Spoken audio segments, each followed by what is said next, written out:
So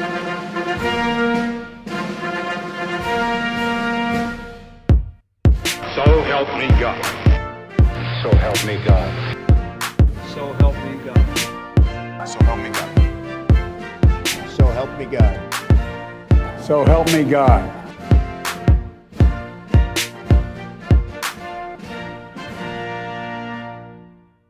Hello, everybody. Welcome to So Help Me Pod, a podcast about the faiths and theologies of the American presidency.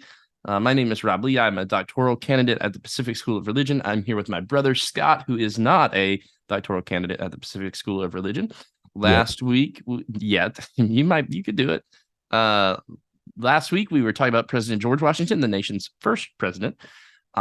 As I mentioned in previous episodes and thinking about this, there's a lot of like eras. We're on our eras tour with this, and we're still in the Washingtonian era, but we are covering the second president of the United States, President John Adams, who lived from 1735 to 1826. He was the second president of the United States that served from 1797 to 1801. He was also a Unitarian and a active Unitarian at that. For those of you who are interested in about what Unitarianism stands for and what it means, you can check out the supplement episode that talks about Unitarianism and the American presidency with Dr. Dan McCannon, who is the Ralph Waldo Emerson Unitarian Universalist Association senior lecturer in divinity at Harvard Divinity School in Cambridge, Massachusetts. It was a wonderful conversation. I really enjoyed that. And you should check it out on our YouTube page or on our podcast channel. So let's get into John Adams. John Adams was a progressive founding father. But it's also kind of like, as the second president, he had a lot to live up to. And his failures to secure a second term or serve in the shadow of his predecessor really take center stage for this president. Who of us hasn't been there? Who of us has not liked to come in second for something? I mean, it's not always good to be the second something, but John Adams had some cool things that happened to him that helped him enter our history books in really cool ways. John Adams came to the presidency possibly more well prepared than his predecessor, George Washington, having experience being a founding father, the ambassador to the Dutch Republic and to Great Britain, which was a fraught position, having to work with the nation that you just secured your independence from. And with his experience culminating by being elected the first vice president of the United States. With 8 years of being vice president under his belt, he was the national successor to the man that had held that. He was the natural successor to the man that had held that office first. Being vice president is not a position that really anyone wants either. I mean, you don't want to be the second fiddle. You want to be the main guy. President Adams, however, was elected in 1796 and would become the first president to occupy the executive mansion built for the office. Adams moved into the White House upon its completion in 1800. Another first that Adams holds under his belt would be the first president to serve only one term in office. Adams lost handily to his political rival, Vice President Thomas Jefferson.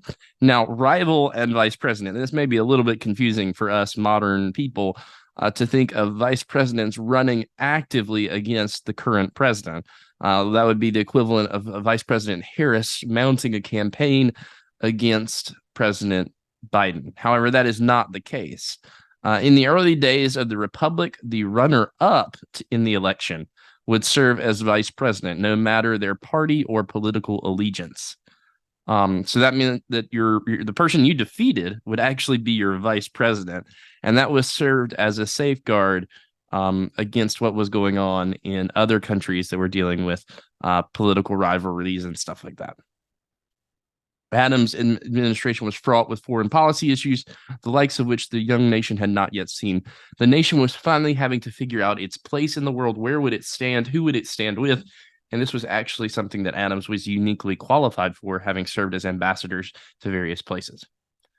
Upon leaving his office, President John Adams sent the new third president a congratulatory note, but President Jefferson appears to have been too busy to respond. President John Adams did not attend the inauguration of of the third president. They would not speak for 12 years. Yet that had an end. They reconciled in 1812 and continued writing to their deaths on the same day, ironically or not, July 4th, 1826, which was the 50th anniversary of the adoption and signing of the Declaration of Independence for the new republic. John Adams was the first president, even though he was the second president, he was the first president to have a son elected to the highest office in the land. The nation's sixth president, John Quincy Adams, who we will talk about actually next, assumed office in 1826. Sadly, Quincy Adams' mother, Abigail, did not live to see the election. She died of typhoid in October of 1818. And we will also do an episode on this president later in the season. Only one other president has had this happen. It was President George H.W. Bush, and he knows what John Adams felt like in being both the president of the United States and father of someone who would hold that same office. Now, I just mentioned Abigail, and Abigail was the first lady's first lady. She is the president's closest advisor throughout his life and tenure as president. She was so politically active. She was often called Mrs. President when discussing policy and politics. She is noted for being both an abolitionist and a suffragist for the rights of women's enfranchisement. She most notably wrote a letter in March of 1776 to her husband during the Continental Congress, imploring him to consider the plight of women and to remember them in the planning of his new country. You'll remember in 2021 that President Donald Trump refused to attend the inauguration of his successor, President Joe Biden. This caused rightful consternation, but President John Adams holds the first position to neglect to attend his successor's inauguration. His son, John Quincy Adams, would also follow in John Adams' suit. So let's talk about the faith and public life of President Adams. President Adams, the second president, was the first president to be interred at a church and one of three presidents to be interred within the confines of the church building. The other two presidents are President John Quincy Adams and President Woodrow Wilson. Both of the Adams presidents and their spouses are buried at the United First Parish Church in Quincy, Mass. President Woodrow Wilson is interred at Washington National Cathedral in Washington, D.C. United First Parish, where John Adams is buried, was the church that he attended during his lifetime. It is a Unitarian church. However, Adams was raised as a Congregationalist, the established church of the Massachusetts colony. John Adams, like a few other United States presidents, was admonished and even considered becoming a member of the clergy in his youth. Despite these pleadings and ideas from other people, he entered politics. That said, he retained his religious piety throughout the remainder of his life. Dr. Gary Smith, who is an advisor to my dissertation, says in his book on religion in the Oval Office that President Adams was convinced because of his heritage that God was at work in the world, yet he refused to bend to the conviction of mainstream Christian understandings such as the divinity of Jesus, the Trinity, and the creeds of the church, which is what Unitarianism essentially is, right? It is an understanding of theism beyond the confines of a Trinitarian Christianity. Unitarianism suggests that instead of a three-person Godhead, there is a singular deity that either directly or indirectly orchestrates Christianity, and that's depending on your brand of kind of belief. Despite being one of the more religious presidents of his era, he was a staunch supporter of the separation of church and state. He wrote to people that he was a church-going animal in his lifetime. His commitment to his understanding of faith, along with the puritanical history of Massachusetts, would influence his commitments to protect the religiosity and theological beliefs of others. President John Adams was, again, often overlooked president based on the history of President Washington and President Jefferson. However, his presidency and his faith and public life are nonetheless important for this moment in our history as we consider what it means to be a people who have varying opinions on various things. So with that, Scott, what are your questions? Hey everyone, this is Scott here, reporting live. I have a couple questions. Okay, so my first question is, what is the religious landscape during this time? Are the colonists still being like everyone's kind of like Protestant? What are we leaning towards? And why did he go to Unitarianism?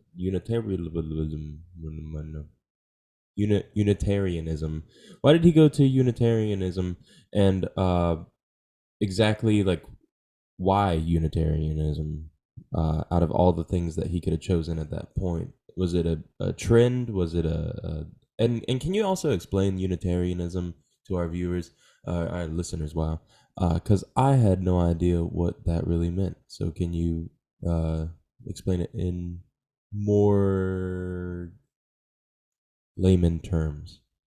Yeah, so Unitarianism is basically the belief that there is a singular Godhead instead of a Trinitarian three-person Godhead. In the creeds that many people espouse as Christians, um, there is this notion that is a theological concept called Trinitarianism that believes that people believe in the Father, the Son, and the Holy Spirit, the Creator, the Redeemer, and the Sustainer, however you want to talk about it. And in that belief, there has been significant discussion as to whether it's even biblical or not. That there's this this Trinitarian dance that's going on, and Christians believe that, but some Christians don't, and the ones that don't, the ones that tend to believe more in the in the uh in the in the singular Godhead would be considered Unitarians. So Now, so they're going back and forth like throughout Christian time. throughout They're Christian going history, back there's been and discussion, yes, as to they're whether there going. is a Trinity. Now, as we've gotten further, there's gotten to be more consensus. The last Unitarian president was actually William Howard Taft at the turn of the last century. So you see, I mean, this denomination is not a huge one, or the sect of Christianity is not a huge one. However, it is still one that is available to people today. And the reason why Adams would have chosen that would have probably had a lot to do with location, not only geographical location, but social location. For a lot of people, it was viewed as Unitarianism was where the mayor went to church. It is the downtown first church in where he was. Um, and so for him, it was a social location. It was also what was available to him in his geographical location. If you go to Massachusetts, you see a lot of Unitarian churches. You see a lot of Congregationalist churches, which are very similar but still Trinitarian. So you can see how it was the easy, not the easy thing. It was just the thing that he was able to choose. So yeah, So Unitarianism still believes everything else Protestants believe. It's the only thing that separates them is the fact that they believe in one God instead of the distinctive factor is that they three-person God. believe in the distinctive factor is that they believe in one singular God with Jesus as a either prophet or a speaker or a divinely inspired person, but that Jesus is not divine and the spirit is not the same capacity in which Protestant mainline and evangelical Christians believe in as the Holy Spirit works. Oh, so they don't even they don't think that It Jesus is a was. singular. It is a God. It is God. There is They're God. talking one But God, and Jesus is just a prophet. it's a little more. It could be a little more complex than that in saying that Jesus was more divinely inspired.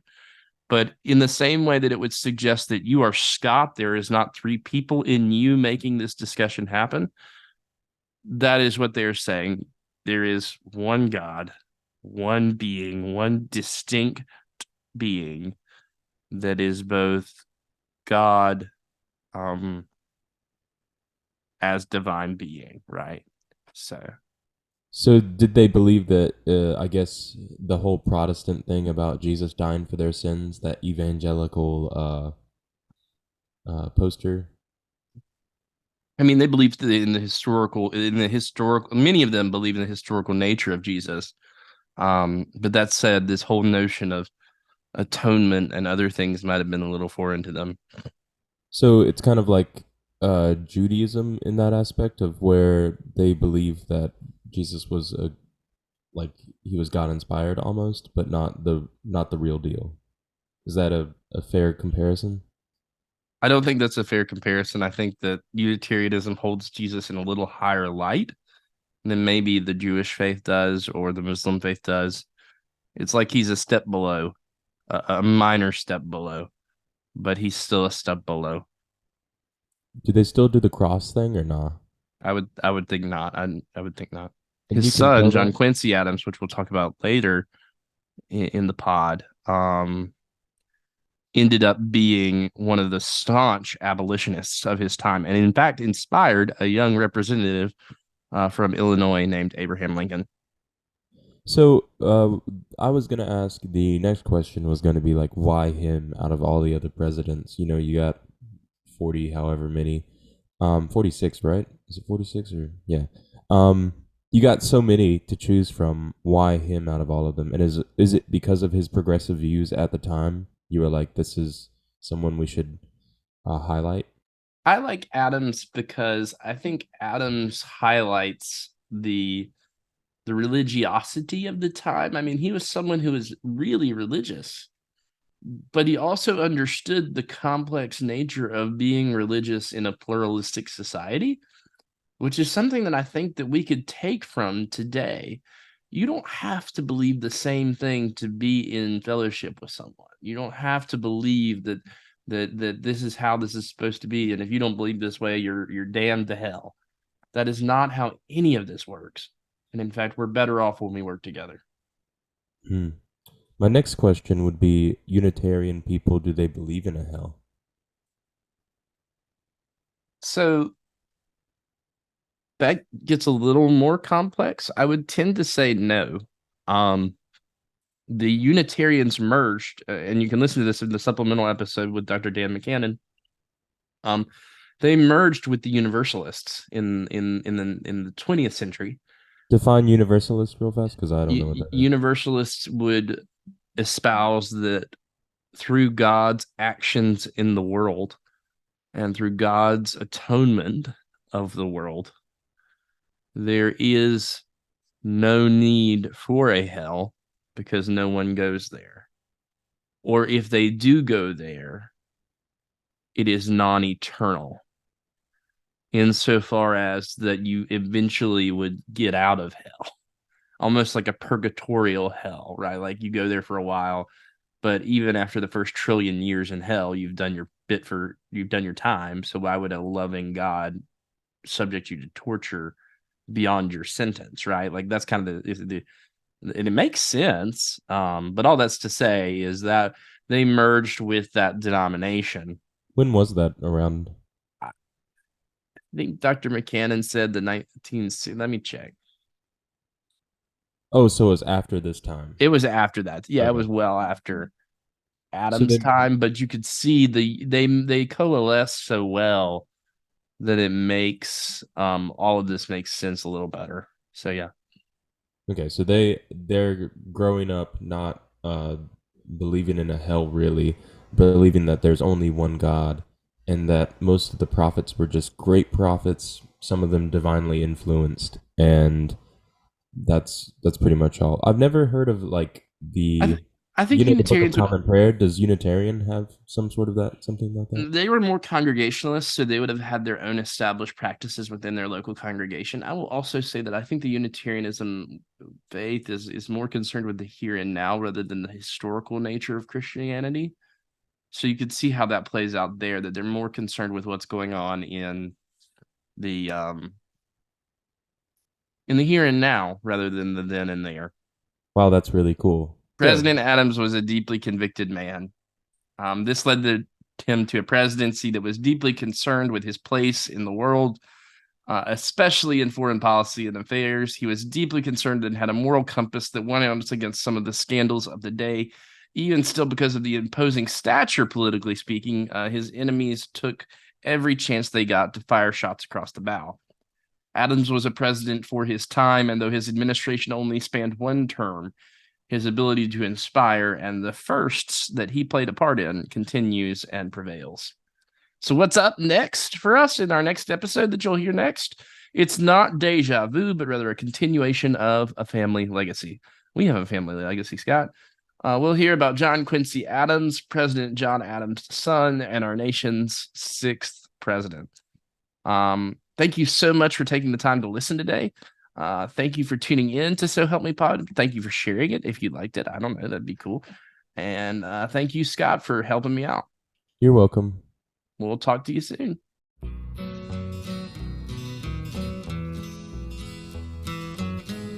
You've been listening to So Help Me Pod, a podcast of Beloved Journal in conjunction with Pacific School of Religion in Berkeley, California. The podcast is offered in partial completion of the Doctor of Ministry degree for the Reverend Robert W. Lee. All opinions and insights offered are solely owned by that of those who offered them and do not reflect the views of stakeholders in the project. There have been 45 men and 46 presidential administrations, all of them unique. Some of them have been more interesting than others, some of them more terrifying than others. All have been part of the grand expression of democracy on the North American continent and part of the wider conversation of self-governance in the world. These men have failed profoundly, and we have failed profoundly in following their leadership along with our own sometimes antiquated and backwards ways of viewing and acting in the world. That said, this form of leadership is unlike few other, and the greatest gift we have has been given in the ways in which the American experiment continues to prosper despite our terrible misgivings. We are better off because of these men, and we are forever in their debt.